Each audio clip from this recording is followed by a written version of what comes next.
It always starts small. You're walking outside, maybe early morning, maybe late afternoon. Nothing feels unusual, then suddenly, a shadow passes over you. Before you can even react, something swoops down, fast, sharp. Right at your head, you duck, your heart jumps, you look up, but the sky is empty. And just when you think it's over, it comes back again, this time closer. More aggressive, almost like it's not trying to scare you, but target you. And here's the part that makes people uncomfortable. It doesn't happen to everyone. It happens to you. Welcome to Backyard Bird Mysteries, where we uncover the strange hidden behaviors of the birds living right outside your home. If you enjoy real-life mysteries like this, the kind that makes you look at everyday things differently, make sure to hit subscribe and turn on notification, because the truth about birds is often much stranger than it seems. Now here's what most people get wrong. They think bird attacks are random bad luck, wrong place, wrong time, but birds don't think like that. They don't waste energy. Every move they make has a purpose. Every dive, every sudden attack is a decision. And in many cases, the decision involves you. Specifically, there's a reason some people can walk through a park peacefully, while others get chased, followed, even repeatedly attacked. It's not coincidence, it's memory. Scientists have discovered something surprising about birds. Many species can recognize human faces, not just a person, but a specific person. That means somewhere in a bird's mind, there's a record, a mental image. And if you've done something, even unknowingly, that made you look like a threat, that image stays. Imagine this. A week ago, you walked past a tree. Maybe you were on your phone. Maybe you were in a hurry. You didn't notice anything unusual, but hidden in that tree was a nest eggs. Or maybe chicks, and a bird watching from above to you. It was nothing. To the bird, it was everything, because in that moment, you came too close, and in the wild, too close doesn't mean curiosity. It means danger, so the bird did what it had to do. It memorized you, your face, your movement, your presence, and then it waited. Days later, you walk by again, same path, same routine, but this time, the bird is ready. The first swoop isn't random. It's recognition. You've been here before. And in the bird's world, that means you might come closer next time, and it won't take that risk. What feels like an attack is actually a warning. But birds don't warn the way humans do.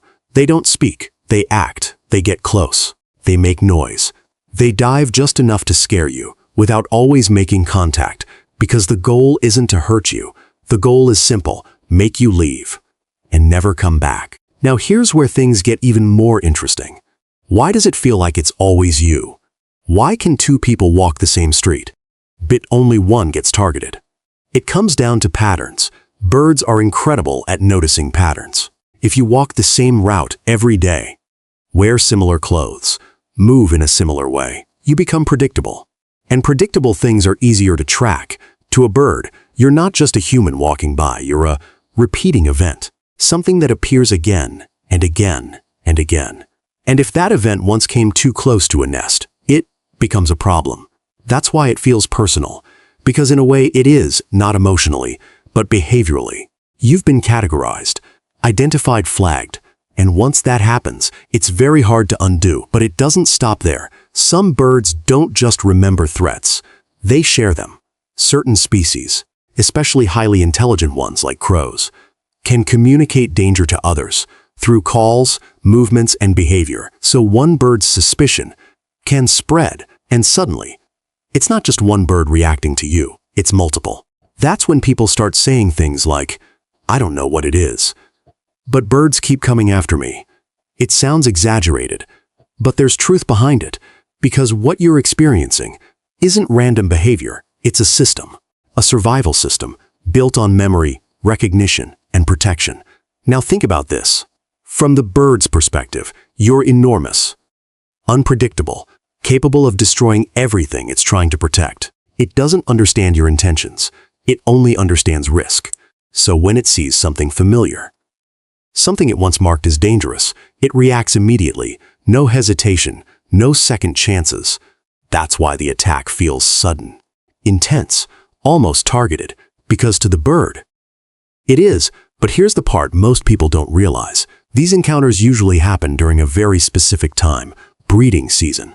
That short period when birds are at their most alert, most defensive, most willing to take risks. Outside of that time, the same bird might ignore you completely. But during it, everything changes because now, it's not just about territory. It's about survival. Its future depends on it. And if diving at you a few times keeps you away, that's a small price to pay. So the next time a bird suddenly swoops at you, don't just assume it's random. Don't just laugh it off. Pause for a second. Look around. Is there a tree nearby? A hidden nest? A place you've passed before without noticing? Because chances are, you've been here before. And something up there remembers. If this has ever happened to you, where a bird just wouldn't leave you alone, AP want to hear it. What did it do? Where did it happen? Did it happen more than once? Tell me in the comments below. Palot's Fuori. And if you want to understand the hidden world of birds even more, what they do when you're not looking, how they recognize you, and why your backyard might not be as quiet as it seems, make sure to subscribe to *Backyard Bird Mysteries. Because the more you pay attention, more you realize you're not just watching them. Sometimes they're watching you.